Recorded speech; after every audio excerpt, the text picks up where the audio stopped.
Let's look directly at this picture. This is a public network. Here is a 200 network segment. This is a public address. We use a private network address internally. In the future, when host A is surfing the internet, I would pass such a device here. When the data is sent out, a mapping relationship will be formed locally. For example, 192.168.1.1. It is now mapped to 200.10.10.1. Let's say this is its address. So now after forming the mapping relationship, this data will be sent out. This is the source IP.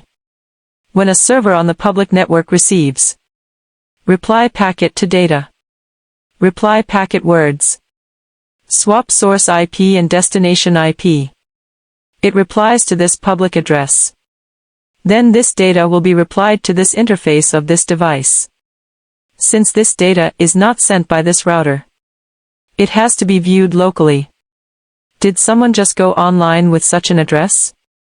If so, let's see who uses it. Is 192.168.1.1 used? Then the original destination IP in this data is 200. Is its interface. It now modifies the destination IP. Then send back. So equivalent to. Host A uses a private network to communicate with a public network. So this is how we go online now. NAT is generally deployed on a network connected to the internet. This is a base location where we deploy. There are 4 modes in NAT. Let's talk one by one. Make a configuration for each talk. The amount of configuration is still quite large. Let's take a look. The first is static NAT. When we configure, there are many ways to implement NAT. Static NAT is one-to-one between private network address and public network address. One-to-one is, I have several hosts with private IP. There must be several public network IP addresses for it to map. Do you think this method is useful? You said that a private network IP is converted to a public network IP. Then communicate with a public network. Another private network. You have to use another public network address to communicate with the public network. Then why don't I directly use this public network address to communicate with the public network? This is static NAT. Of course, static NAT also has some security risks. But let's not talk so much, because now it's useless. Let's just talk about how it's done. As a static NAT, this is a translation source address. Now host A sends a data to send to host C on the public network. This is the source IP and destination IP. Then after doing static NAT on the gateway, it will forward a corresponding. Then when retweeting, everyone will find the destination IP is unchanged. The destination IP is still this host C. That is the address. But the source IP was changed to 200.10.10.1. This is a public network. Internal future host B wants to go online. Then this 192.168.1.2 needs to access host C on the public network. The destination address remains the same. But here we need to consume another public network address. This is for 10.2. These are the 2 public IPs. It is equivalent to the current 10.2 mapped from 1.2 to the public network inside the host. Then go to communicate with host C. Then host C will reply the data packet in the future. It must be replying to the destination IP sent on 200.10.10.1. The purpose must be 200.10.10.1. It will now reply to 200.10.10.1. Source is itself. After the packet comes back on this device, just had a map entry like this. Converted from 192.168.1.1 and this 200.10.10.1. So it will now change the destination IP to the IP of my host A. Then send it back to host A. This is also the same. Actually, static NAT is a binding relationship. That is, we need to artificially make a binding. It feels the same as configuring static routing. We're going to do a static binding. Put such a public network address. The only one tied to this private network address. Only for it to use. The advantage of this is, I only need to go online in the future. You must be able to take this public network address. But the downside is that once I do the static NAT binding, for example, now I put this address of 200.10.10.1. Bind to this 192.168.1.1. Then even if 192.168.1.1 does not go online in the future, this address cannot be used by others. It does not have the concept of an address release. It will not be released. It doesn't. No one else can use it. Let's see what this static means. We do a basic configuration. When we configure, first of all, the equipment must be changed. These two PCs are simulated by routers. Because we will talk about a server on the internet later. So use a router. I'm done naming. But I don't remember how many configurations I made. I have already configured the address. Show interface brief.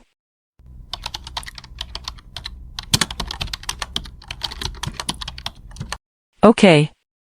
I did configure the addresses. Because today's class time is quite tight, I have configured the address. After I finish this, save this configuration first. Then let's start. How do we take a router to emulate a PC? I don't do other configuration now. Just configure an address for it. It is okay to use a router to simulate a PC. Then we have to turn off the routing function of this router first. No IP routing. We turn off its routing function. Secondly, we configure a default gateway for it. 192.168.1.1 is the address of this interface. I will write it. This is the current gateway. I put it here. This is the gateway interface. 192.168.1.1. Two PCs are on the same network segment. That's it. Then type write. You can save this configuration. We will use this configuration again and again later. So I just saved. Just to show you guys the command. I also enter no IP routing here. IP default gateway.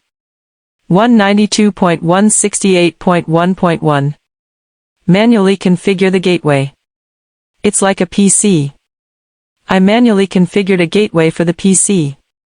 The address is configured for the PC interface. Turn off its routing function. It's a PC now.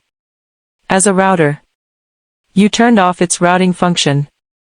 Then it is no longer a router. It's a PC. I configure a gateway for it. In the future, it will go to the gateway across network segments. So it really is a PC now. But we can configure some commands for it here. For example, I can let it be managed remotely. We just facilitate future configuration. So let's take a router simulation here. This is the basic configuration of two PCs. What I want to achieve now is, I hope this PC1 can access the internet. If PC1 can access the internet, we only speak from the point of view of configuration. How should we configure it? PC1 is now across network segments. Find gateways across network segments. Then the gateway only needs to have a route to 8.8. Since this is the operator, often the exit is a default pointing outward.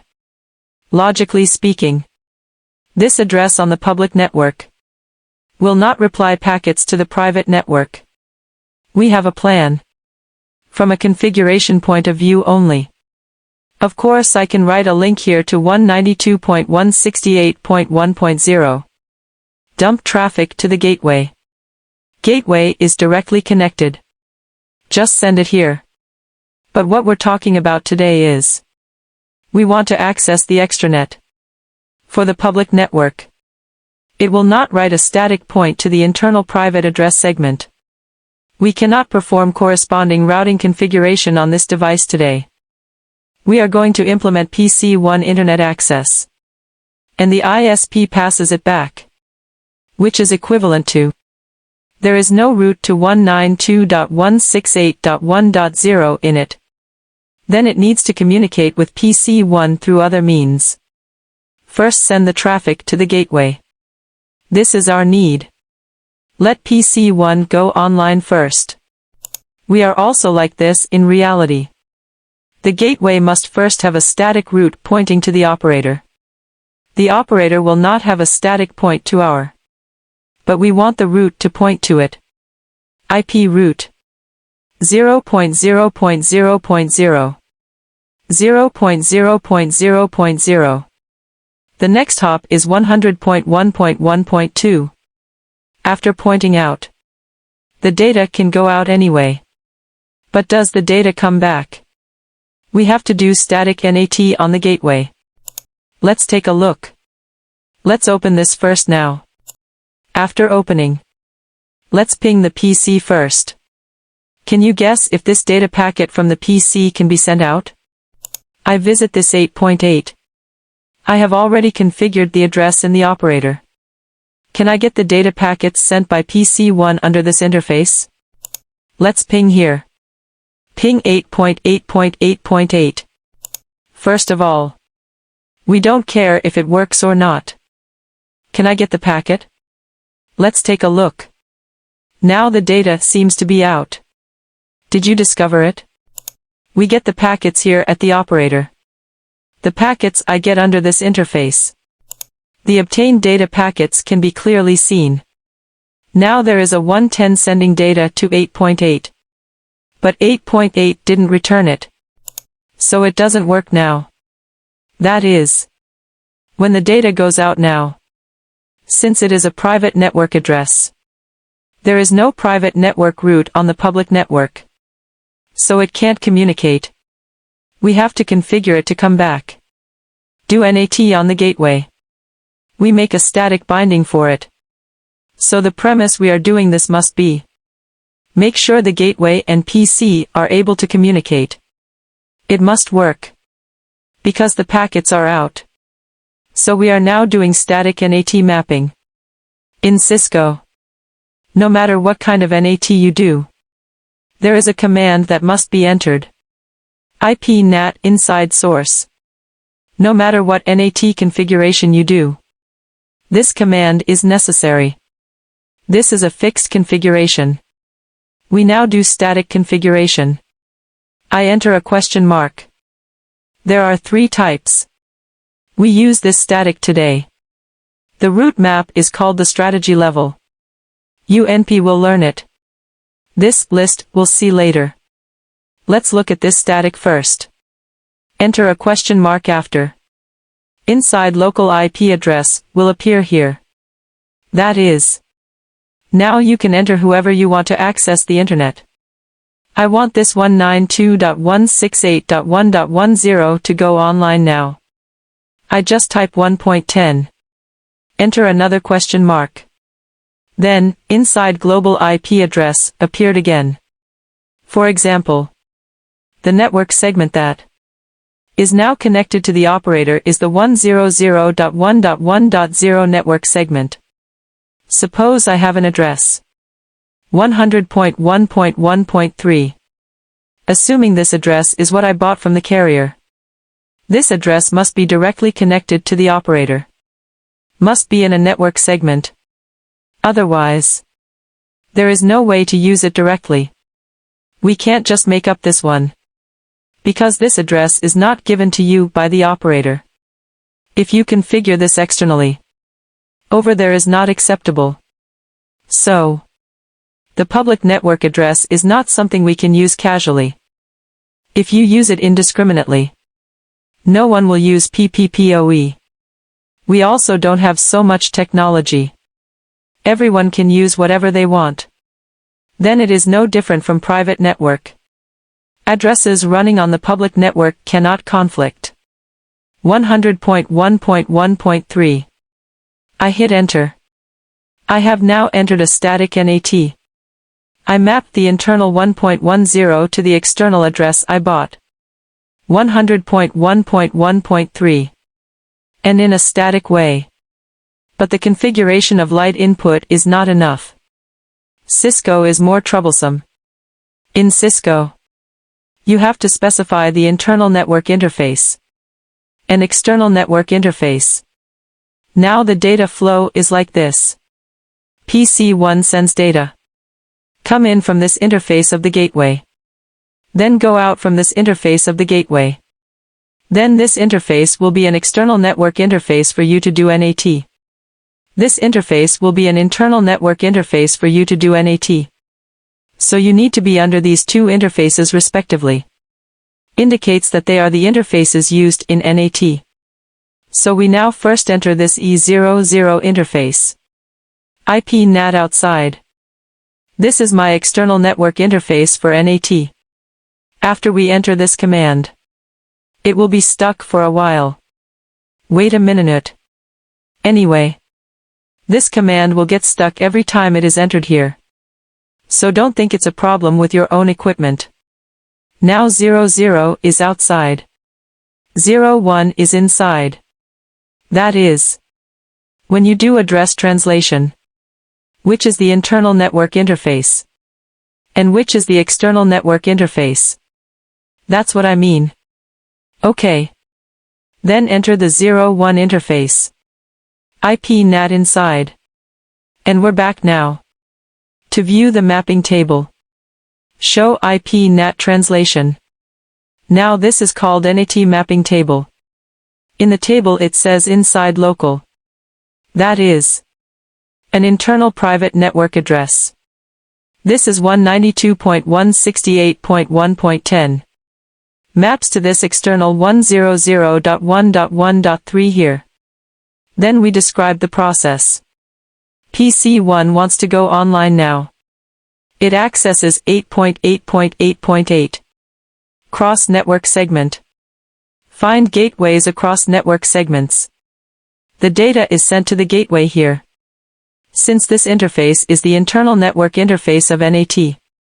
After checking this data, if you go to 8 now, need to go out from this external network interface again. So at this point it will start NAT. Because it also happens to be 1.10 now.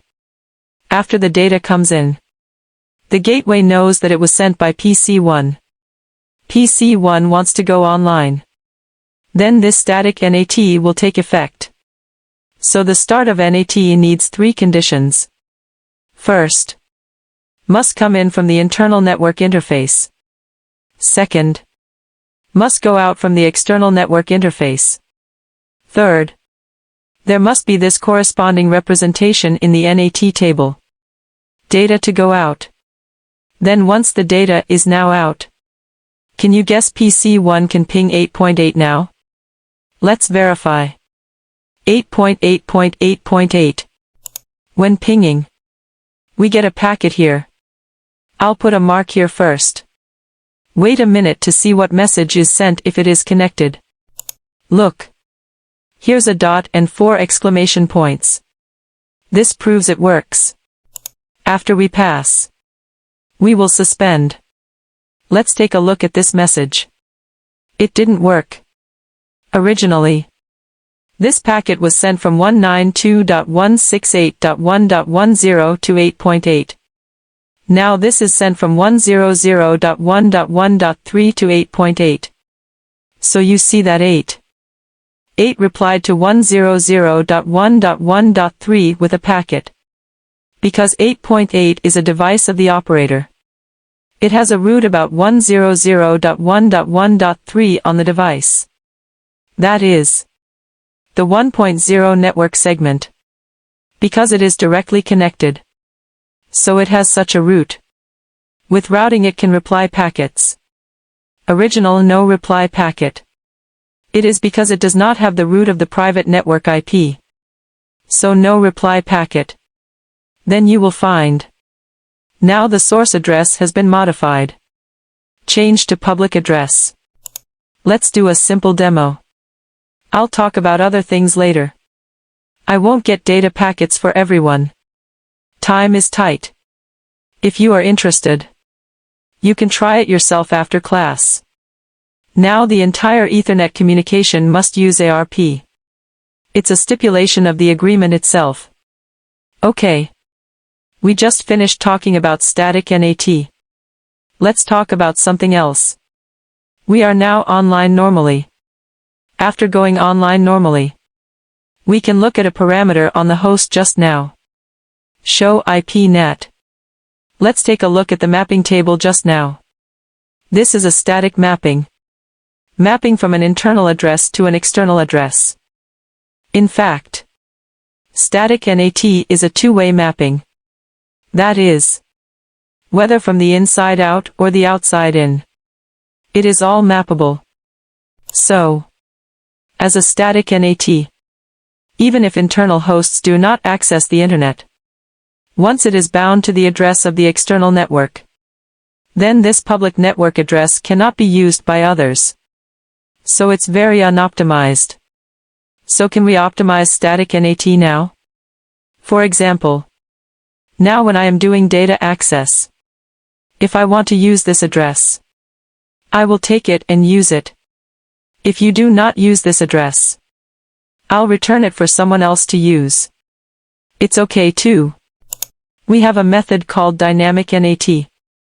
But whether static or dynamic, we don't use this much. So let's take a brief look at its configuration. Don't need to do too much research on it. We don't use it in real life. Because as a dynamic NAT, it will also have a release time. That is, it still defines the pool here. When we talked about DHCP before, actually defined this thing. Address pool. The public network also needs to define a public network address pool. You will find that there are still two public network addresses inside. Of course, there may be more in the future. Then it means host A finds an address when surfing the internet. Host B finds an address when surfing the internet. If the future is not online, return this address to the address pool. For example, in the future, host C wants to communicate. It can take the address and use it. It is compared to static NAT. The advantage is, when I use it, it is actually a private network occupying a public network. It's just that the difference is, if I don't use it, I will return this address for someone else to use. But this method still requires a lot of public network addresses. Otherwise, when the intranet host is online, they are still all facing one traffic at the same time. Concurrent traffic. If it's still like every day, host A goes online. Host B goes online after a few minutes. In this case, one address is enough. But in real life it is often impossible. I want to go online. We have to wait for the previous person to release the address first. Then I go online. This doesn't happen in our daily life. Even in such a way, it can recycle addresses and reuse them.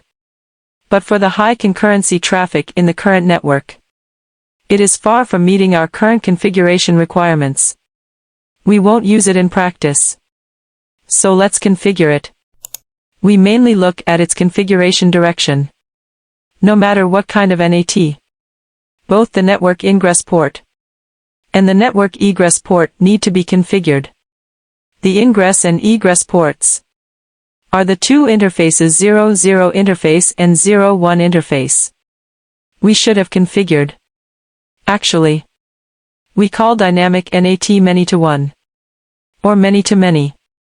Multiple internal private network addresses to multiple external public network addresses.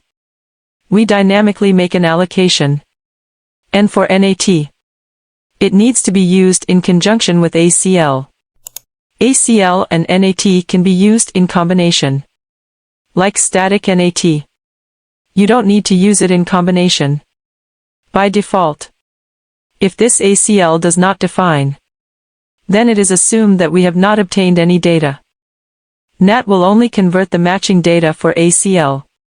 That is, what data is obtained by ACL? What data is converted by NAT? If you don't write any rules, the default is not to do NAT translation for any address. It must be converted when it is combined. If it doesn't match now, don't convert. So I can't get online. So wait a minute while we configure. We also need to configure the ACL. This is one of its configuration specifications. For ACL, use ACL alone. Just one of the methods. When we were configuring the ACL just now, you should see the route map there. ACL can be used in combination with many other directions. Actually, it can be used alone, and there are also scenes. But it is used in more scenarios in combination with other directions. And when using, the meaning is not the same as using it alone. For example, if I want to make an ACL now, I want them both to be online. I will define two addresses here later. Let both hosts go online at the same time. Now if I want to match the traffic of the two of them, should I use a basic ACL or an advanced ACL? For example, now I want it to access 8.8. But for us as everyday users, I want to go online. Whether it is 8.8 or 9.9 or 10.10. No matter how much. Internally there are now 2 hosts. But there may be a dozen in the future. 20. Or 30 hosts. I can't do an exact match. It cannot be said that if you do route broadband, you only let it access this 8.8. Access to 7.7 does not work. Can you make a limit to its purpose? Including the future to limit it to a port. For example, only let it access port 80 of 8.8. What if it does not open this port? For the internet, we act freely. Can do anything. So now you just need obtain the traffic of the host users who belong to the internet and want to go online. Just let it out. So we use the basic ACL on the line. Then we start to configure. We need to do the corresponding configuration on the gateway. Access list. Let's just enter a 10. Permit any. Let's let all the hosts below go online. In fact, you can also enter 192.168.1.0 here. 0.0.0.255. This is okay. So now it's just a matter of grabbing this traffic. As long as you configure ACL, ACL can get these traffic. So, get them online. Please pay attention. For this permit, if ACL is used alone, permit means to allow. And when this permit is used in NAT, it means grab. For the experiment we just did, means the data comes in. Whether to allow normal traffic forwarding now. It is an allowed concept. But here it means fetch. That is, match the data. In the future, as long as ACL is combined with other directions, e.g. policy routing, when combined with them, permit means to grab. It is used to capture traffic. The specific execution actions and strategies are completed by other tools, rather than being done by the ACL itself. So its binding ability is very strong. It's more like an extensible tool. Combine with anything. Now the intranet host has done this. We will make an address on the public network later. IP NAT. We are here to define a public network address pool. Call it NAT. Let's type a question mark to see what it is. There is a start IP address here. Let's assume that starting from 100.1.1.3. Enter another question mark. Let's assume end from 100.1.1.4. I give it 2 addresses. There is going to be a mask here. Mask is 24 bits. I have now created an address pool. There are 2 public addresses in the address pool. Start and end. If this input point 5 is 3 addresses. I just configured an ACL. This ACL is used to match the addresses of these devices that can access the internet. Then I will now have multiple hosts on the internet. Match multiple addresses on the internet. I'm going to combine them. Remember that basic command we just had? IP NAT inside the source. This command is what you must enter no matter what configuration. List 10. It is the 10 we just defined. Pool NAT. This NAT is the definition we just made. This is an address fixed format. List 10. This is the multiple PCs we just grabbed. Pool is our public network address. So we now put these PCs inside. Map to this external public network address pool. Let's ask these 2 PCs to ping. Ping 8.8.8.8. This PC also goes to ping. Ping 8.8.8.8. Now both of them can go online. Because they now have multiple public addresses. We don't actually use it much at work. If you're interested, let's get to know each other privately. We mainly look at the configuration. Okay. Now I'm going to reboot the device. Let's do the most used command now. This is the most important. We just defined too many things. So now need to reboot. We do not need to do any configuration on this switch today. We open it. Now let's talk about the last mode of NAT. The last one is the one we use most now. Called PAT. P means port. We now use more port conversion. That is port and address translation. There is still a circle. But this circle is different from what I just wrote. There is only one address in this circle. It has only one 200.10.10.1. But it corresponds to a different port. And this picture is like this. This is a 10.1. This is a 10.2. Here are 2 addresses. This PAT is an address. But the difference behind is the port. For the form of PAT, network address port translation is allowed.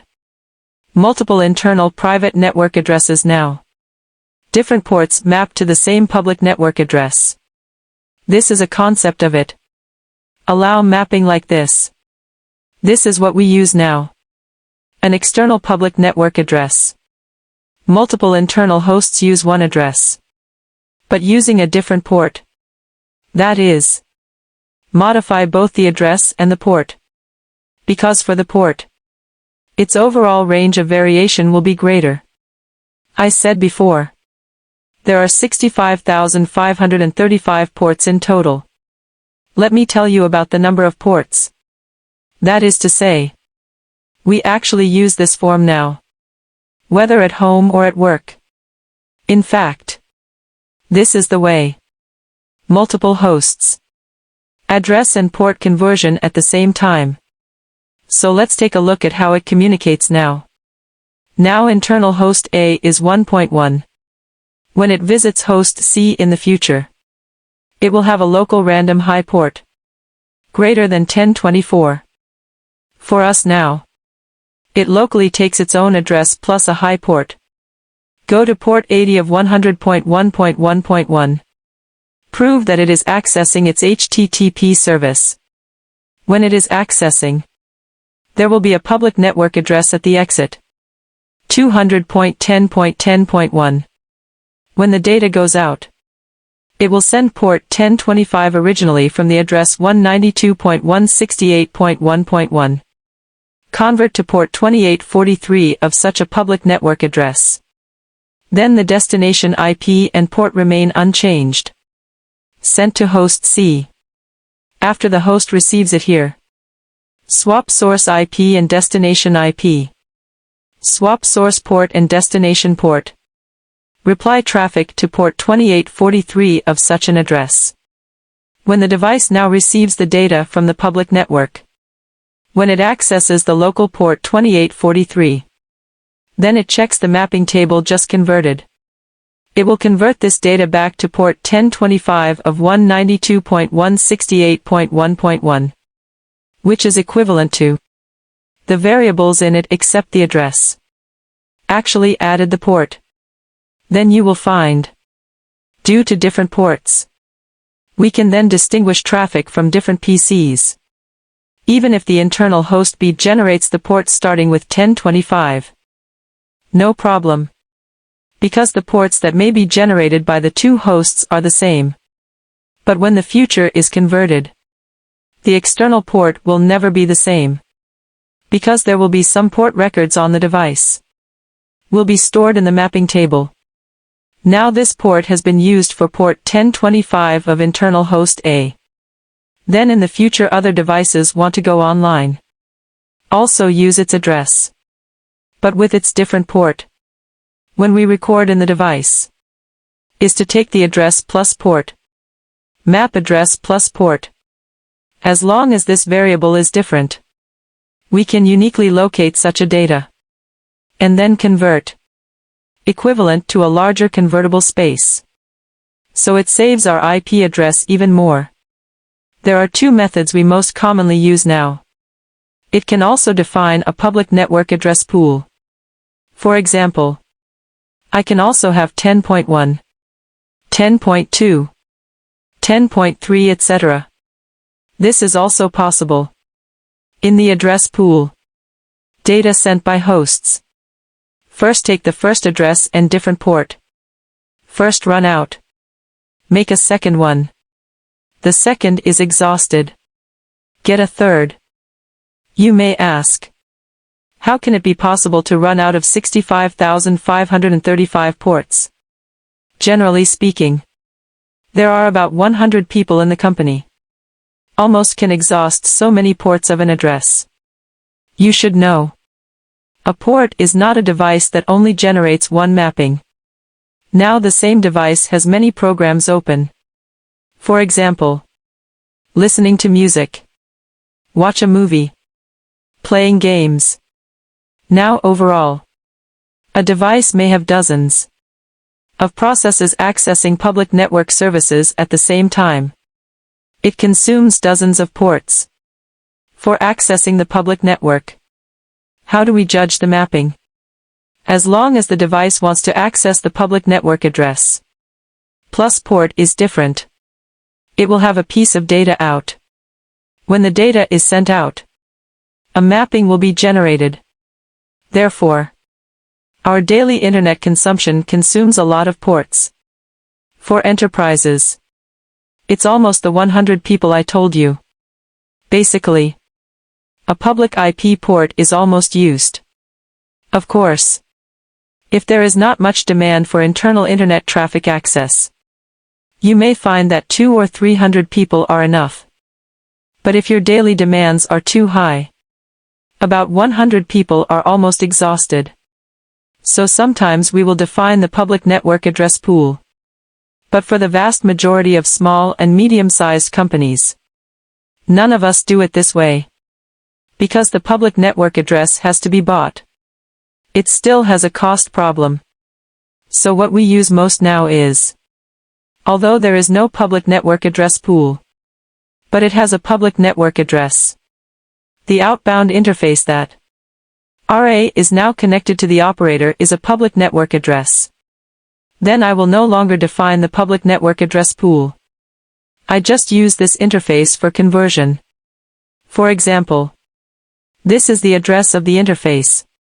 Future traffic will be based on this interface. Then just do it on a different port. I don't need to spend any more money. It is 10.1. Let's say it's 10.2. I still have to pay for a 10.3. Then map the address and port to it. Don't do this. I just use this 10.1. This is a public address. In Cisco, we call this method the conversion of the outgoing interface. And this command is bound under the outgoing interface. The outgoing interface address can be changed. To use the changed, it does not matter how. The address of the external network interface changes. So now for many companies, how we use the internet. Not a fixed IP. We use the form of PPPoE.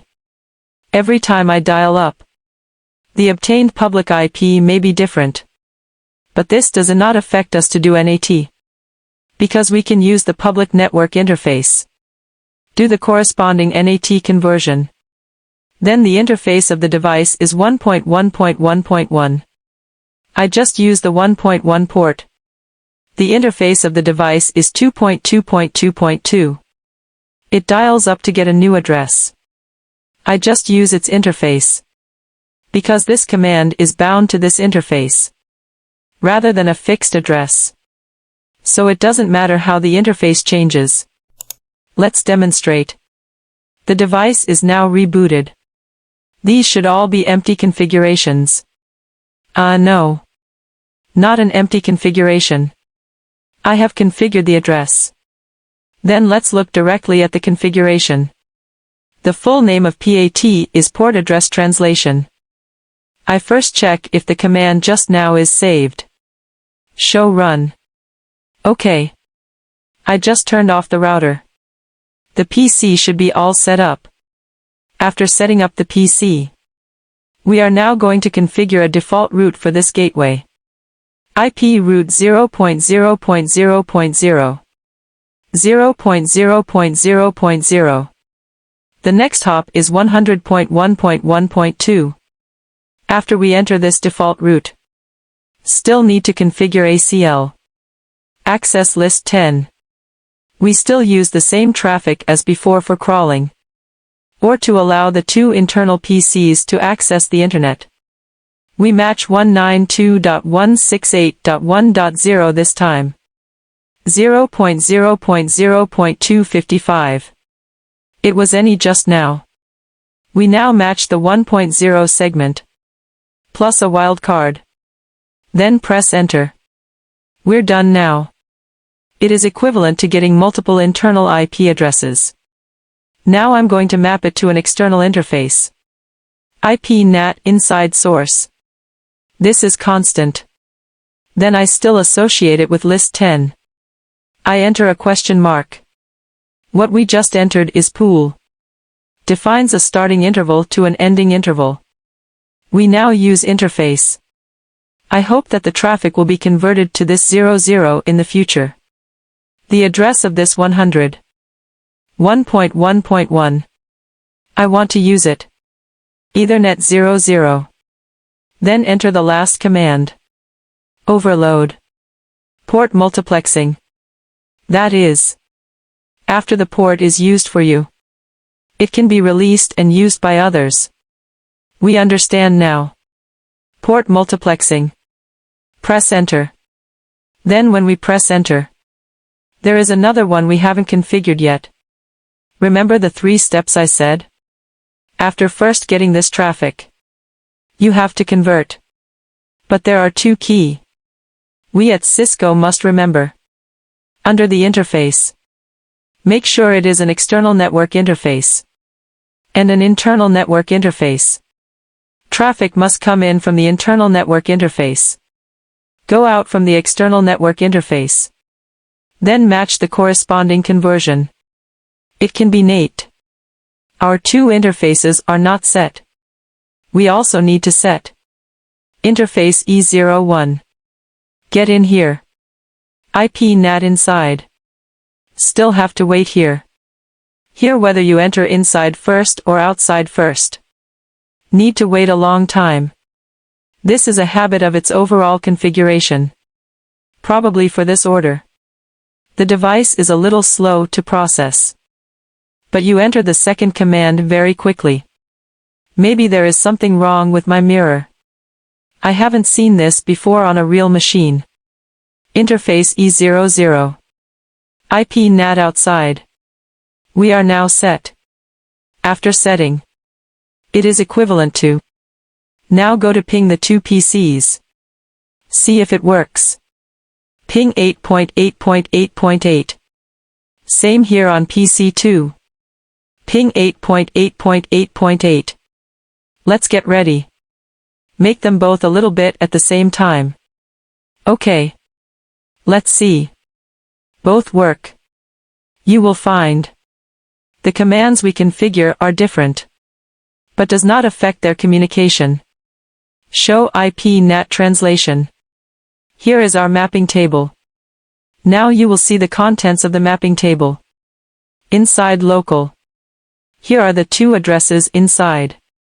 Two addresses carry two ports. But ICMP does not belong to layer 4. ICMP is a layer 3 protocol. It is encapsulated on top of the IP layer. But it seems that there is no concept of port in it. ICMP has no port. So for some of these services without port, it is followed by a serial number. If you access other ports in the future, it is a port. But for ICMP, this is a serial number. Just know it. You can think of it as a port. Doesn't matter. 1.10. 1.20.